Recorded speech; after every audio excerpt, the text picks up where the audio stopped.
تشریف لا رہا ہے ایک ایسا زندہ سماعتوں کا پائندہ اور تابندہ خطیب جسے کامران حیدر کہتے ہیں۔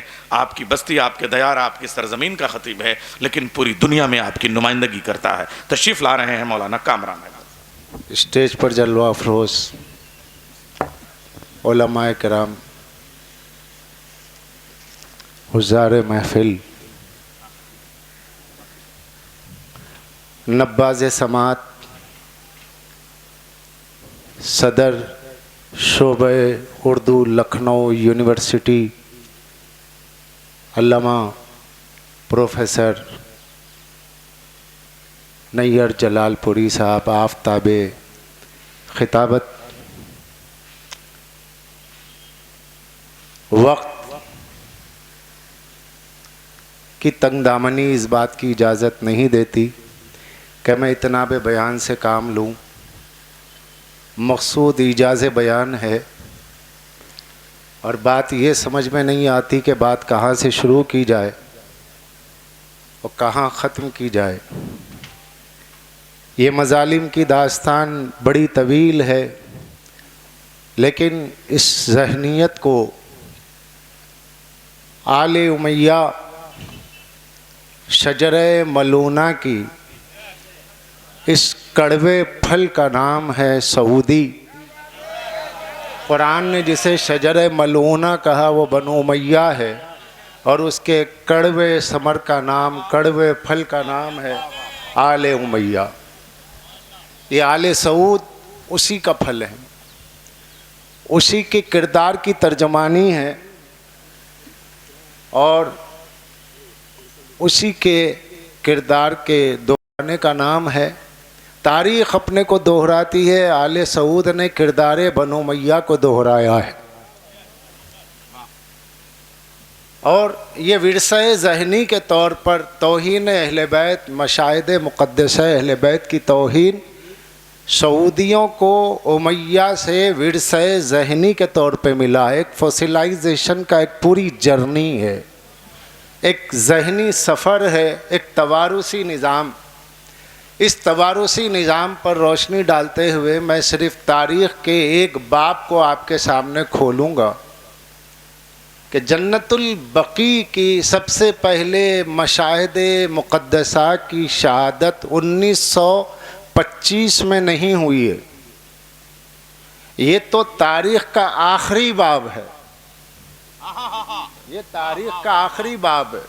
پہلا باب یہ ہے کہ شہدائے احد کے قبر حضرت حمزہ کا مزار جو کہ جنت البقیع میں ہے، سب سے پہلے جنت البقیع کے معاصر و مقابر کی شہادت بدست حاکم شام ہوئی ہے، جس کا نام لینے سے بھی زبان نجس ہو جائے۔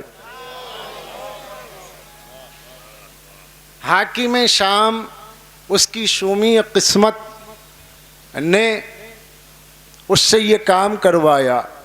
ہندوستان کا سب سے پہلا عالم اسلام کا، ہندوستان کا پہلا محدث ہے شیخ عبدالحق محدث دہلوی۔ شیخ عبدالحق محدث دہلوی نے اپنی کتاب تاریخ مدینہ، جس کا اردو ترجمہ ہے مگر اس کا عربی نام ہے جذب القلوب الی دیار المحبوب، کتاب کا نام عربی میں ہے اور کتاب پوری فارسی میں، اب اس کا ترجمہ ہے۔ اس میں لکھا ہے، اور ترجمہ میں نکالا نہیں گیا، میں نے اصل بھی دیکھا ہے ترجمہ بھی، دونوں میں یکساں ہے، تحریف نہیں ہوئی، کہ سب سے پہلے شہدائے احد کی قبروں کو اکھاڑنے والے کا نام ہے معاویہ۔ اس نے حکم دیا کہ یہاں نہر جاری کی جائے گی، شہدائے احد کی قبریں اکھاڑ دی جائے، اور حضرت حمزہ کی قبر پہ جب کدال ماری گئی تھی تو اس وقت حضرت حمزہ کی قبر سے خون برآمد ہوا تھا۔ یہ سب سے پہلی شہادت تھی۔ کیوں؟ کیونکہ طلیق مصطفیٰ سرکار دو عالم نے جن کو طلقاء میں شمار کیا، اس آل طلیق کے سردار کا نام تھا ابو سفیان۔ اس کی ذہنیت ہی یہ تھی کہ وہ بعد احد اور ظاہراً قبول اسلام کے بعد شہدائے احد سے خصوصاً حضرت حمزہ سے مخاطب ہوتا تھا اور انہیں برا بھلا کہتا تھا جا کر. اس کی ذہنیت کی ورثہ داری میں اس کے بیٹے نے شہدائے احد کی قبروں کو کھڑوا دیا. اس کے بعد اب اس عمل بنو امیہ کو اسلامی نظریہ دینے کی ناپاک کوشش جس ذہن نے کی اس کو ابن تیمیہ کہا گیا. ابن تیمیہ نے دنیا کو نظریہ دیا کہ اونچی قبریں بنانا بدعت ہے، اس کو توڑ دیا جائے، گنبد ڈھا دیا جائے، قبریں جہاں جہاں اونچی ہو نکال دی جائے. اور صحیح مسلم کے باب کتاب الجنائز باب تسویۃ القبر یعنی جہاں قبر اونچی ہو اسے برابر کر دیا جائے، اس باب کی ایک روایت کو اپنے غلط مطلب پر فٹ کر کے غلط نتیجہ نکال کر کے غلط استنباط کے ذریعے ایک نظریہ قائم کیا گیا انہدام قبور کا. اور اس پر عمل آوری کے لیے ابن قیم نے اور ابن تیمیہ نے، جس کو دنیا شیخ الاسلام کہتی ہے، اور عجیب لطیفہ یہ ہے کہ ہر دشمن اہل بیت جو دشمن اہل بیت میں جتنا زیادہ آگے ہے اس کے آگے اتنے زیادہ اعزاز اور القاب دنیا نے دیے.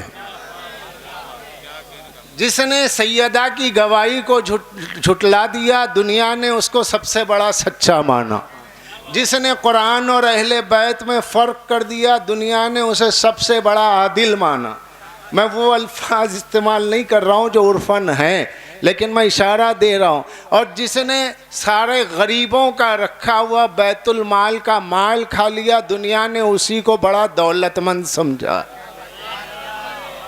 اور جو میدانوں میں دشمنوں کی تلواروں کے آگے کٹتا رہا اور زخمی ہوتا رہا اور جو سب سے زیادہ نبرد آزما رہا، جس کے دسترخوان کے نمک سے شیر ہو کر کے لوگ کہا کرتے تھے کہ اگر خیبر جب تک خیبر فتح نہ ہوا اللہ کی قسم ہم نے بھر پیٹ کھانا نہیں کھایا، اور بعد خیبر کے ہم بھر پیٹ کھانا کھاتے ہیں. تو علی کی ذوالفقار کے سائے میں اسلام چلا ہے، اور علی کے دسترخوان نمک کو کھانے کے بعد لوگوں نے نمک حرامی کر کے بنو امیہ کے کردار کو اسلام کے نظریے کی شکل میں ڈھال کر کے اسلام کے برانڈ کے اوپر یہودی اور عیسائیوں کے ایجنڈے کو پورا کیا ہے. اور یہودیوں اور عیسائیوں نے اپنے ایجنڈے کو جس کے ذریعے بنا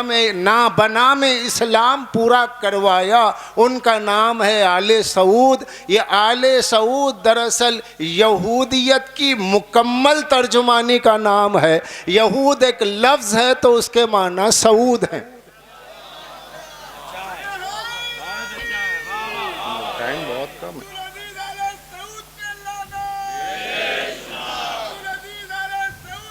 بے شمار لان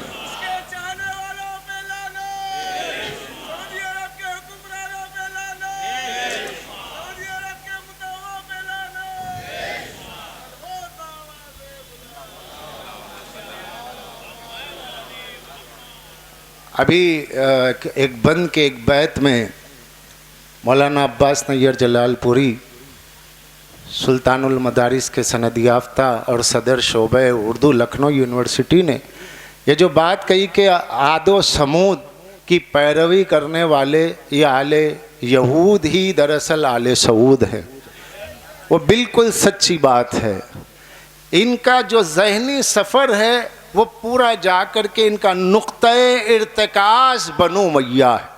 اور بنو امیہ کیا ہے؟ بنو امیہ دراصل یہودیت ہی کا دوسرا نام ہے. اور آج آپ دیکھیں بات جنت البقیع کی ہے تو میں تو کہتا ہوں کہ یہ جنت البقیع کا یہ جو احتجاج ہے اس پروگرام میں تمام سنی مسلمانوں کو بھی سینہ بسینہ ہمارے ساتھ چلنا چاہیے، ان پہ لازم ہے. کیونکہ وہاں صرف اہل بیت کے مزار نہیں ڈھائے گئے، اور میں کہتا ہوں کہ اہل بیت کی محبت تو عالم اسلام کا مشترکہ سرمایہ ہے. اس میں تو کوئی شیعہ سنی کا امتیاز نہیں، ہم سب سارے مسلمان اہل بیت کی محبت کے مشترکہ وارث ہیں. مگر وہاں مزارات صحابہ بھی تو ڈھائے گئے ہیں. حضرت عثمان ابن مظعون سب سے پہلے وہاں مدفون ہوئے. امیر المومنین نے فرمایا کہ یہ میرا دوست عثمان ابن مظعون تھا جن کی شہادت پہ، جن کے انتقال پہ گریہ فرمایا. ام رسول اللہ سرکار حمزہ وہاں موجود ہیں. جنت المعلیٰ ہے تو ام المومنین خدیجۃ الکبریٰ وہاں موجود ہے. تو وہاں تو آثار صحابہ کو بھی شہید کیا گیا ہے. تو جو لوگ صحابیت کا نام کا دم بھرتے ہیں، ان کی محبت کا دم بھرتے ہیں، تو انہیں چاہیے کہ وہ صحابہ کی محبت میں آگے آئیں اور آل سعود کی مذمت کریں. آپ یہاں کی مسجدوں پہ بول رہے ہیں، بالکل ہم بھی آپ کے ساتھ ہیں. جو مسجدوں کو شہید کر رہے ہیں وہ ظالم ہیں. لیکن سعودی عرب میں مسجد ثنایا کو شہید کرنے والا کیا مسلمان تھا؟ کیا مسجد قباء کو شہید کرنے والا مسلمان تھا؟ کیا سعودی عرب میں مسجد مائدہ کے مینارے نہیں توڑے گئے؟ یہ کس نے توڑے؟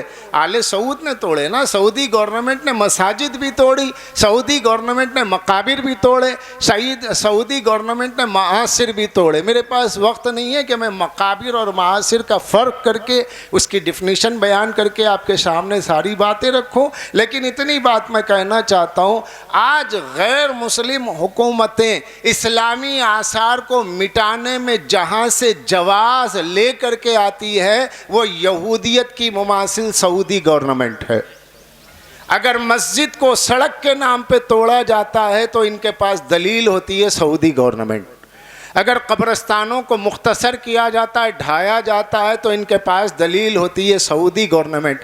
تمام غیر مسلم عناصر جو اسلام کے مٹانے میں سرگرم ہیں، ان کے پاس اگر کوئی جواز پیدا ہوتا ہے مسلمانوں کے سامنے تو وہ سعودی گورنمنٹ کو پیدا کرتے. کہتے کہ بھئی سعودی میں جب یہ ہو رہا ہے تو آپ نہیں کہتے، سعودی یہ کرتا ہے تو آپ نہیں کہتے، وہاں مسجد ڈھائی جاتی ہے تو آپ نہیں کہتے، وہاں روڈ وائنڈنگ کے نام پہ مسجد گرائی جاتی ہے تو آپ نہیں کہتے. یہ نہ کہنے کا مطلب ہی یہ ہوا کہ لوگ آپ کو بھی اسی ذہن کا سمجھتے ہیں. اس لیے انعدام جنت البقیع کے احتجاج میں ہمارے شانہ بہ شانہ ہو کے بتائیے، ہم ان میں سے نہیں، وہ ہم میں سے نہیں.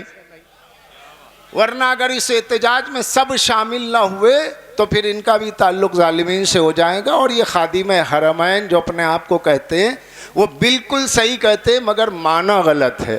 وہاں خادم حرمین کا مطلب حرم مکہ و مدینہ نہیں ہے، بلکہ ان کے حرمین امریکہ اور اسرائیل ہے. ان کا حرم اسرائیل ہے، ان کا حرم امریکہ ہے. یہ خادم حرمین امریکہ و اسرائیل ہے. ان کے شانہ بہ شانہ چلنے والے، ان کے ہم پیالہ، ان کے ہم نوالا، ان کے جلیس ہے، ان کے خلوت و جلوت کے ساتھی ہے. اور یہ ریموٹ کنٹرول حکومت سعودی عرب کی جو چل رہی ہے وہ اسرائیلی ریموٹ پہ چل رہی ہے.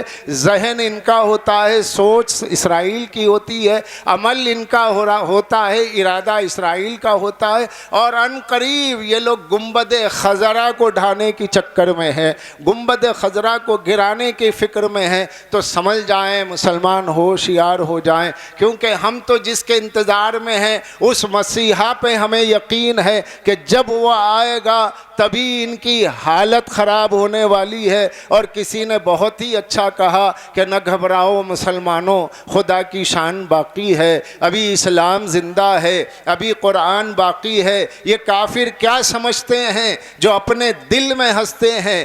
میں بلکہ تصرف کر کے کہہ دوں، سعودی کیا سمجھتے ہیں جو اپنے دل میں ہنستے ہیں؟ ابھی تو کربلا کا آخری میدان باقی ہے، ابھی تو کربلا کا آخری میدان باقی ہے. بات تمام.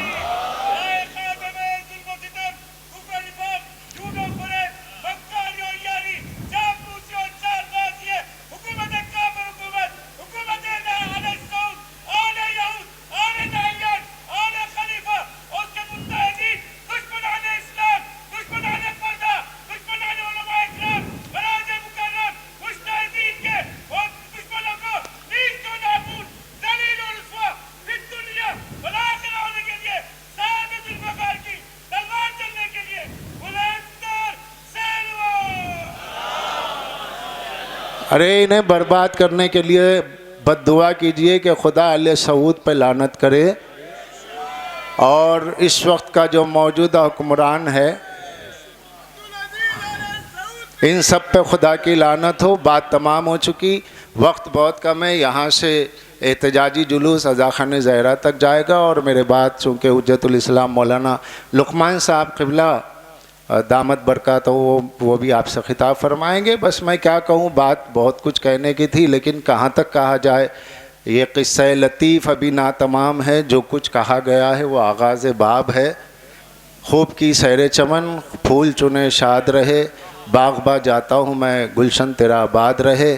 البقی آرگنائزیشن نے جو یہ اہتمام کیا، دعا ہے کہ اللہ ان کی کاوشوں کو قبول کرے. اور جو لوگ حیدرآباد سے باہر سے تشریف لائے، محمد رضا صاحب ہیں اور دیگر جو بھی افراد ہیں، خدا ان کی توفیقات میں اضافہ کرے. اور جہاں جہاں بھی یہ احتجاجی پروگرام ہو رہے ہیں ان کے انعقاد کرنے والوں، انصرام کرنے والوں، شریک ہونے والوں سب کو اللہ اپنے حفظ و امان میں رکھے. اللہ لعنت اللہ علی قوم الظالمین وسیعلم الذین ظلموا ای منقلب ینقلب.